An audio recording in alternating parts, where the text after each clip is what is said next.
Bitta shogird mana paydo bo'ldi. Men Men shogird qilganman hozir. Bunga hamma shogird. Shu. Mana kuni Harun Lutfulov yubileylar bo'ldi. 80 kirganlar. Bir bat Jenisga navbat berildi. Mana meni shogirdim Harun Lutfulov 80 kirgan deydi. Men Harliga chiqib aytsam, "Vahshiy hech qati yo'q edi" dedi. Darrov qattasang shogird bo'lib qoldi. Yo'q, rostdan. Bolaligida Satraseniya olganda shogird bilan ustozni almashtirib qo'ygan.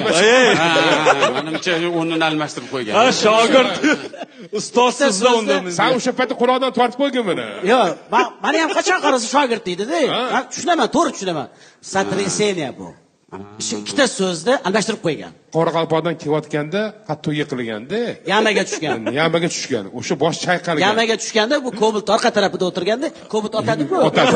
Bosh mana bunaqaga tekkanda, ash tekkan paytda miyada ikkita tomir ustoz shogird almashib qolgan. Qizim bilan yashil almashib qo'ygan. Menimcha avval bu raddomda tushib ketgan.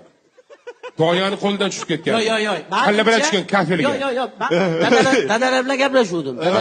Men xursand bo'lib o'g'il ko'rdim deb xursand bo'lib 3 marta otib 2 marta ildim degan. Mana. Menga onalar boshchi edi degan onalar. Nima deganlar? Men tug'ayotganim o'zi yiqilib tushdim. Dadasi? Ha. Sizda $200 pul bor. Ha. Men sizdan telefon qilib $100 so'rayman. Ha. Ayam telefon qilib $100 so'raydi. Ha. Sizda qancha pul qoladi? Menda $200 pul bilan ikkita proposhonni zvonok bo'ladi.